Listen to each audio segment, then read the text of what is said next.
Hello friends, I am Chevee. Welcome to my shed. How are you today? How's life in your world? How's things where you are?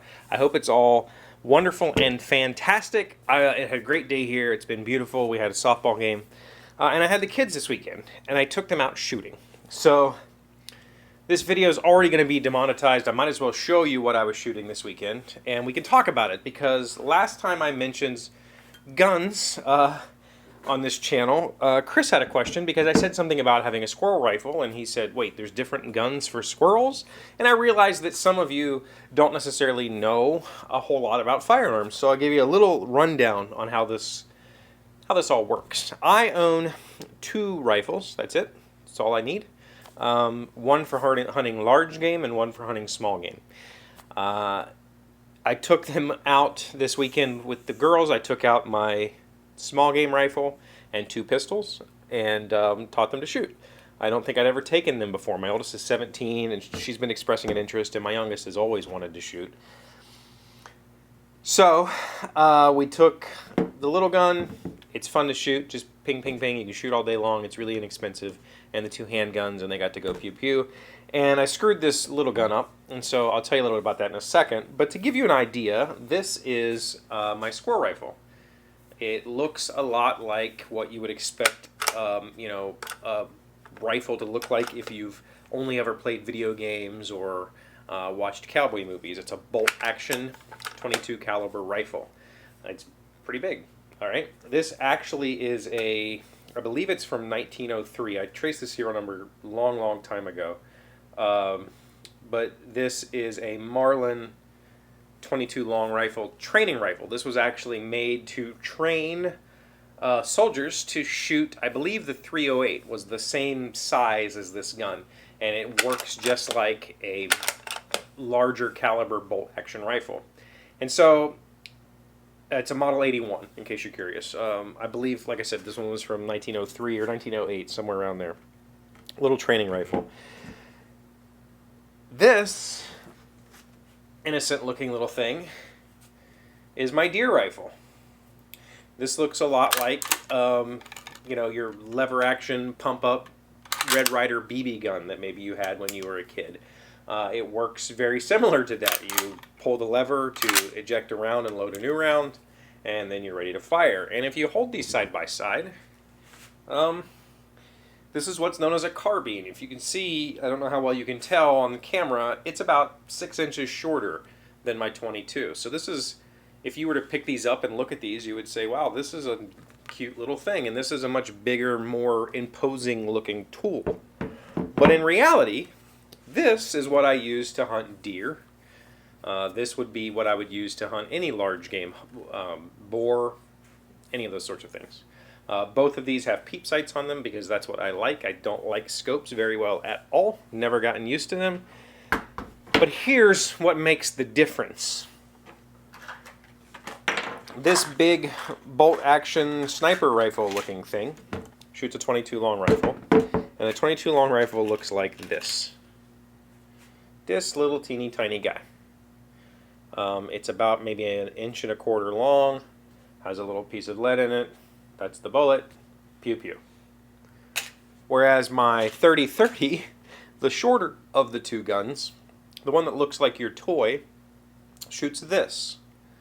This is a much, much bigger round in comparison. Much, much bigger. This one hurts to shoot. This one I shoot maybe 4 or 5 shots and I'm kind of done. That's it for target practice for me. These kick like a mother. And the difference here is the size of the bullet. The bullet is the part that comes out of the end, right? This is a 40 grain cartridge or a 40 grain round, which I don't remember what the measuring scale is for a grain, but grain is the weight of the bullet, the mass of the bullet, the part that fires. This is 155 grain, so this is a much larger bullet. This guy shoots at 1,250 feet per second. This is somewhere around 1,100. So this is much more mass, traveling at roughly the same speed, which means that at the moment of impact, the impact is much, much larger. This does much more damage than this little guy. So the reason why you would use something like this for squirrel versus this is because you could shoot a squirrel with this. I could totally take this thing out and shoot a squirrel, but in the end, there's not going to be very much squirrel left. And if I'm going squirrel hunting, it's because I want to eat squirrel, and I don't want to destroy half the squirrel, because that means I have to kill twice as many just to have a meal.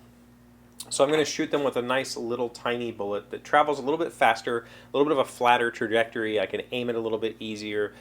I can really snipe, I guess, a squirrel with this little teeny tiny round versus blow them up with this sort of thing.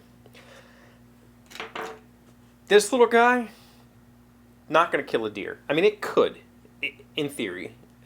It's actually, in my state, I don't know if this is true everywhere, but in my state it is illegal to hunt deer with a .22 caliber rifle.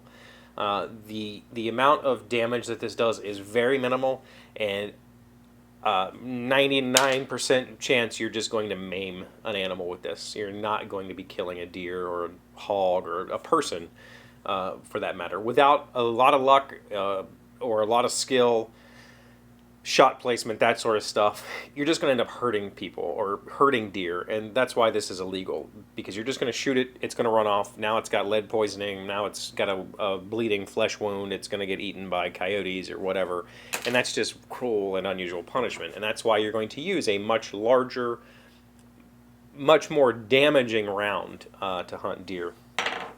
On top of all of that, there's also different types of ammunition. So I told you this is 155 grain. I can actually get this in about 140 grain, 160 grain.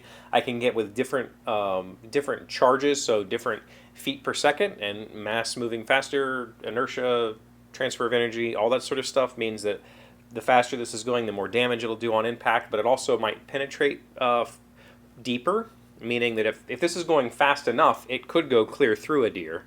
Whereas, at a slightly slower speed, the impact is going to be more like a punch, and it's going to fragment and do more of a shock damage.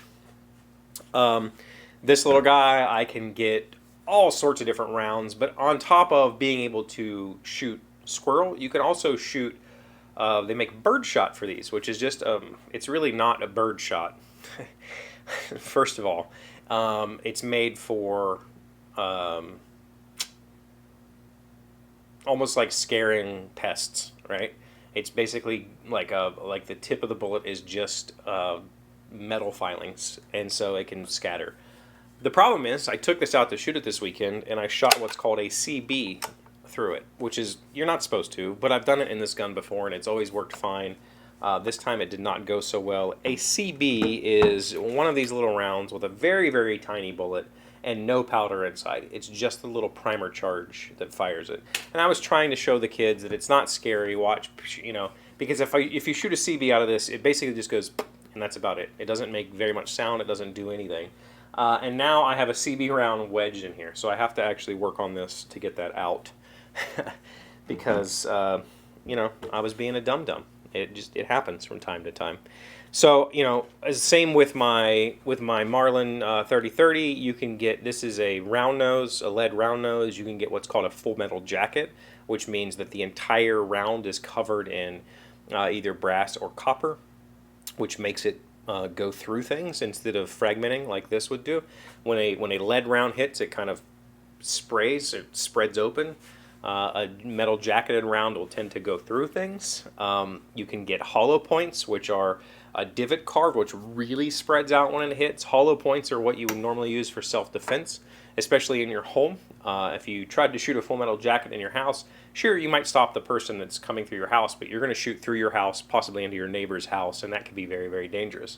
So there's a huge range of reasons to own different types of guns, different types of ammunition for those guns, different sights. Like I said, this is a peep sight on here, or a scope, or open sights, or no sights. There's all kinds of different things. I also own shotguns, and shotguns just shoot spreads of bullets, like little tiny pellets that spray, and they're really great for hunting rabbit or waterfowl. Anything that's going to be moving quickly, you can just it's almost like throwing a net of bullets out.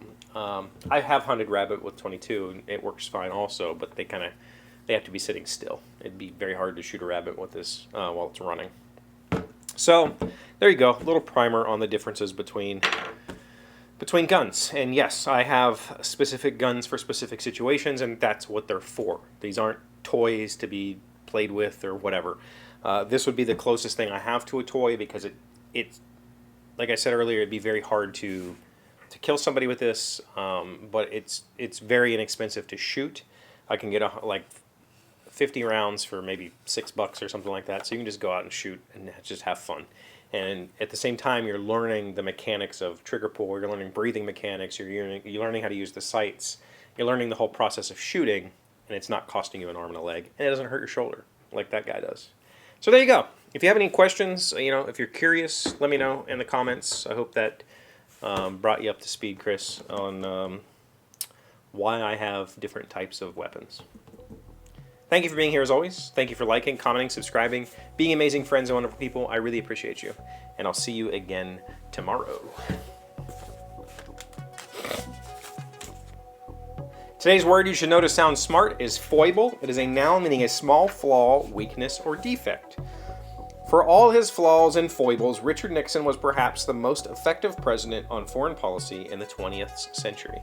Foible. F-O-I-B-L-E. Don't know much about the word, but I also don't know much about Richard Nixon's foreign policy. Why was he such a good... Why? What made him great at foreign policy?